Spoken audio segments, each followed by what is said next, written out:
Everyone, welcome back to my channel. कैसे हैं आप लोग? आई होप आप बहुत अच्छे होंगे और सेहतमंद होंगे और आप लगातार मेरी वीडियो के साथ भी बने हुए होंगे। दोस्तों, आज का टॉपिक ना बहुत ही ज़्यादा इंटरेस्टिंग है।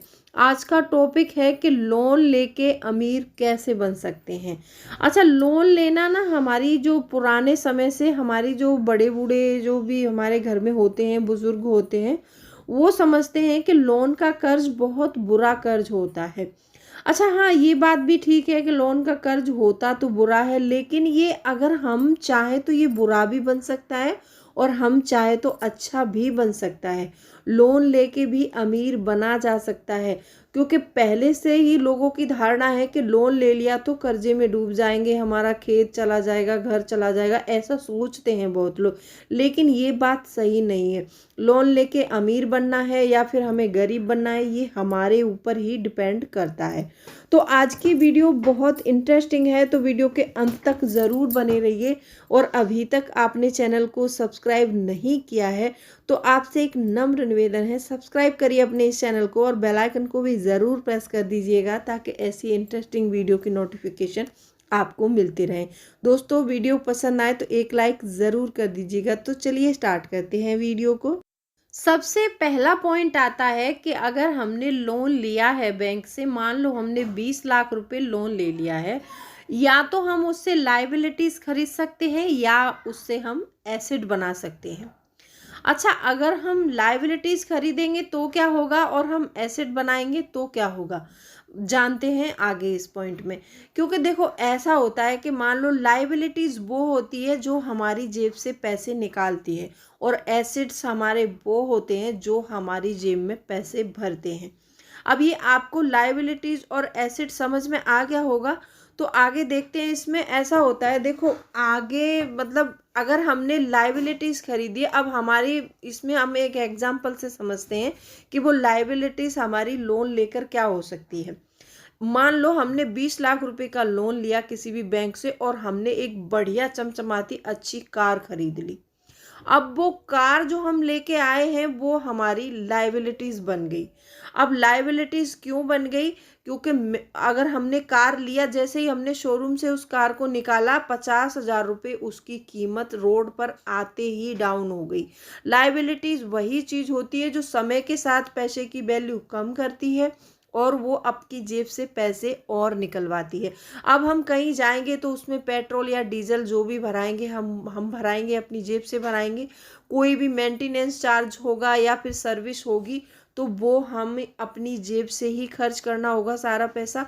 लेकिन ये कार हमने खरीदी क्यों? इसकी हमें तो ज़रूरत तो नहीं थी, ज़रूरत नहीं थी, लेकिन हमारी इच्छा हो रही थी कि हम एक अच्छी कार खरीद लें और दुनिया को दिखा दें और हमारे पास भी कार है। अगर हम दिखावा करने में और ऐसी मतलब बाहियात चीज़ें खरीदने का शौक़ रखते हैं तो ऑब्वियसली हम लोन लेकर अमीर तो नहीं बन सकते हैं। ये एक कड़वा सच है, मैं बताना चाहती हूँ। हाँ, अगर यही कार आपने खरीद के किसी ओला या उबर में लगा दी होती तो वो आपका एसेट बन सकता है। तो आपकी जेब में हर महीने 10,000 20,000 रुपये डालेगी, जाके आपकी जो आप उसकी ईएमआई भरेंगे उसमें वो काम आ सकता है। तो ऐसे लोन लेके अमीर नहीं बना जा सकता। लोन लेके अमीर बना जा सकता है आप अगर एसेट्स बनाते हैं तो। अगर आप किसी बिजनेस के लिए लोन ले रहे हैं, आप पैसे वाले बन सकते हैं। आप कोई रियल एस्टेट में निवेश कर रहे हैं, आप पैसे वाले बन सकते हैं। आप कोई अपना होम खरीद रहे हैं तो आप पैसे वाले बन सकते हैं। अच्छा, ये होम खरीदने वाली बात ये आती है कि मान लो हमने, अब किसी ने rich dad poor dad books पढ़ी होगी शायद, तो उसमें रॉबर्ट टी कियोसाकी बोलते हैं कि होम जो होता है हमारा, एक एक्सपेंसिव होम जो होता है हमारा लाइबिलिटी होता है। बात सही है कि ये एक्सपेंसिव होम जो होता है लाइबिलिटी होता है, लेकिन अगर कोई एक्सपेंसिव होम हम खरीदते हैं तो वो उसका रेंट भी महंगा ही मिलता है। अगर हम उस घर को रेंट पर उठा देते हैं तो वहाँ से हमें पैसा आएगा हर मंथ में और हम पैसे वाले बनते चले जाएंगे। लोन लेके ऐसा भी हो सकता है, हम होम भी खरीद सकते हैं। अब इसमें मैं बताती हूँ आगे आपको कि लोन लेके अमीर बनने के और क्या क्या तरीके हैं। अब जैसे मान लो आपने कोई बिजनेस खड़ा किया, तो आपको उस बिजनेस में हर मंथ में कुछ ना कुछ फ़ायदा होगा। अगर आपने बिजनेस कर लिया तो आप लोन लेकर अमीर बन सकते हैं। अब इस बिजनेस वाले एग्जाम्पल को हम एक एग्जाम्पल से समझते हैं। राम और श्याम दो दोस्त थे। दोनों ने बैंक से 10-10 लाख रुपए का कर्जा लिया। राम ने उस पैसे से एक दुकान खरीद ली, किसी चौराहे पर एक दुकान खरीद ली और उसने उसमें अपना कोई फूड का बिजनेस कर लिया। मान लो वो फूड का किया, किसी का भी हो सकता है आपका बिजनेस, कपड़े का हो सकता है, शूज़ का हो सकता है, एनी कोई भी मतलब बिजनेस कर सकते हैं आप उससे। तो उसने एक बिजनेस खड़ा किया उसमें, तो उसको उसमें हर महीने 20 से 25 हज़ार रुपये की बचत होने लगी। वहीं श्याम ने जो खरीदा था, श्याम ने 10 लाख रुपए का लोन लेके एक कार खरीद ली, अपने लिए ब्रांडेड घड़ी, ब्रांडेड जूते, ये सारी चीज़ें खरीदी। तो इसमें पैसे वाला कौन? राम पैसे वाला या फिर श्याम पैसे वाला? वहीं पर 10 साल के बाद में देखा तो श्याम ने एक दुकान और खरीद ली थी और उस लोन को भी भर दिया था, जबकि वो श्याम जो है वो कंगाल हो चुका था। तो ऐसे ही लोन लेकर बहुत सारे एग्जाम्पल हैं कि लोन लेकर अमीर बना जा सकता है।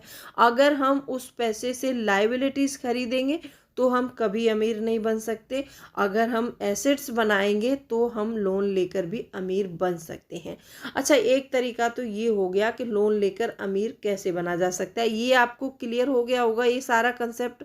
आगे जानते हैं इसी वीडियो में कि लोन लेके एक तरीका और है कि हम और अमीर बन सकते हैं। जैसे मान लो हमने बैंक से 10 लाख रुपए का लोन लिया। अब इसमें बात आती है कि हम उसको रियल एस्टेट में अगर इन्वेस्ट करते हैं तो कैसे पैसे वाले बन सकते हैं। अब जैसे मान लो 10 लाख रुपए का लोन लिया हमने, अब यहाँ पर मैटर ये करेगा, वहाँ पर तो था कि आपने बिजनेस खड़ा किया उससे तो वो पैसे वाला बना।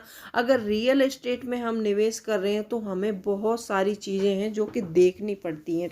अब यहाँ पर रियल एस्टेट में इन्वेस्ट करने से पहले हमें ये सोचना है, हम ये नहीं कि हम कोई चीज़ सेल कैसे करते हैं।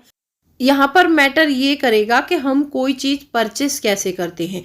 अगर हमारी परचेस करने की जो टेक्निक है वो अच्छी है तो हम ऑब्वियसली लोन लेके पैसे वाले बन सकते हैं और जल्दी बन सकते हैं इस तरीके में।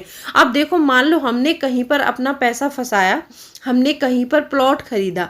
अब उस प्लॉट हमने ऐसा खरीदा कि वहाँ पर रास्ता ही अच्छा नहीं है, या फिर कोई मतलब उसमें बखेड़ा खड़ा हुआ है, कोई किसी ने मतलब ऐसे ही किसी को बेच दिया है।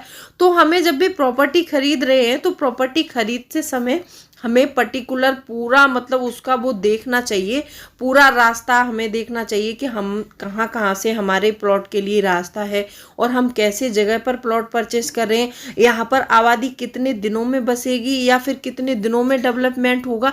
इस चीज़ का भी हमें विशेष ध्यान रखना है प्लॉट खरीदने से पहले। अगर हम कोई भी प्लॉट खरीद रहे हैं या फिर कोई प्रॉपर्टी खरीद रहे हैं, उसके हमें सारे डॉक्यूमेंट्स चेक करने चाहिए। ऑब्वियसली वहाँ का जो भी तहसील है वहाँ पर जाकर भी पूरा चेक करवाना चाहिए कि ये प्रॉपर्टी जो हम खरीद रहे हैं वो अच्छी है या फिर कैसी है। सबसे पहले प्रॉपर्टी खरीदने से पहले ये सारा आपको चेक जरूर कर लेना है, ठीक है। दूसरा पॉइंट आता है, अगर कोई प्रॉपर्टी हमें सस्ती मिल रही है, जैसे बहुत सी प्रॉपर्टी ऐसी होती है कि हमें बहुत कम दामों में मिल जाती है, बहुत सस्ते दामों में मिल जाती है। अब सस्ते दामों में जो प्रॉपर्टी मिल रही है वो दो शर्त पर मिलेगी, या तो उस प्रॉपर्टी में कोई भी झंझट हो सकता है या फिर कोई भी 420 कर रहा है तो आपको सस्ती दे के चला जाएगा, क्योंकि उसको सिर्फ पैसा निकालना है और बाद में आपका क्या होता है, आपका पैसा डूबता है, आपको प्रॉपर्टी मिलती है नहीं मिलती है, ये आपका झंझट रहेगा। अगर आपने उसको चेक नहीं किया है, पूरी डिटेलिंग पता नहीं की है, तो ये आपका फॉल्ट होगा, इसमें सामने वाले का नहीं होगा, ठीक है। तो ऐसे बेसिस पे हमें प्रॉपर्टी सस्ती मिलती है। एक सस्ती मिलती है हमको, जैसे मान लो किसी को बहुत ज़्यादा ज़रूरत है और उसको पैसा कहीं से नहीं मिल रहा है, वो अपनी ज़रूरत पर अपनी प्रॉपर्टी को बेच रहा है, तो आपको ऐसी प्रॉपर्टी की तलाश करनी है कि जो ज़रूरत पर प्रॉपर्टी बेच रहा हो और आपको वह प्रॉपर्टी सस्ते दाम में मिल जाए। तो आपको वो प्रॉपर्टी छोड़नी नहीं है किसी भी कीमत पर, आपको फटाफट से उस प्रॉपर्टी को ले लेना है। अब जैसे ही मान लो आपने उस प्रॉपर्टी को खरीदा और खरीदने के बाद आपको 2 महीने बाद या फिर 3 महीने के बाद या फिर 4 महीने के बाद आपने उस प्रॉपर्टी को बेच दिया। जैसे आपने उसको 10 लाख में खरीदा तो आपने उसको 15 लाख में सेल कर दिया। अब वो प्रॉपर्टी आपकी 15 लाख में सेल हो गई, तो आपने 10 लाख रुपए तो लोन का भर दिया और आपको महज 4 या 5 महीने में ही 5 लाख रुपए का फायदा हो गया। तो ऐसे भी लोन लेकर अमीर बना जा सकता है। ये बहुत सारे तरीके हैं लोन लेकर अमीर बनने के, क्योंकि बैंक जो ब्याज लेता है ना, वो कोई ज़्यादा ब्याज नहीं होता है, लेकिन वहाँ पर क्या होता है कि जब हम लोन भरना शुरू कर रहे होते हैं तो हमें क्या है कि वो उस पर सारे अमाउंट पर ब्याज देनी होती है। जो उसमें जो हमारा पैसा जाता है वो ब्याज में ही जाता है, प्रिंसिपल अमाउंट बहुत कम भरा जाता है। तो जब भी हम लोन भर रहे हैं तो लोन को भरते समय हमें ये ध्यान देना चाहिए, अगर शुरुआत में ही हम अपनी लोन में कुछ एक्स्ट्रा ईएमआई जमा करें तो लोन हमारा बहुत जल्दी चुकाया जा सकता है और बहुत जल्दी वो कर्ज हमारा अदा हो सकता है। तो लोन लेकर अमीर बनने के ये कुछ तरीके बताए मैंने आपको। इसमें से कौन सा पॉइंट आपको पसंद आया, वीडियो को लाइक कर देना और चैनल को अभी तक आपने सब्सक्राइब नहीं किया है तो सब्सक्राइब भी करिए इस चैनल को, और बेल आइकन को भी ज़रूर प्रेस करना ताकि ऐसी इंटरेस्टिंग वीडियो की नोटिफिकेशन आपको मिलते रहें। और आप चाहते हैं कि ये लोन लेकर अमीर बनने वाले तरीके पर मैं और वीडियो बनाऊं और डिटेलिंग में बताऊं, आपको और तरीके बताऊं, तो कमेंट सेक्शन में कमेंट ज़रूर लिख दीजिएगा। तो चलिए मिलती हूँ अगले वीडियो में, तब तक के लिए bye bye, thanks for watching.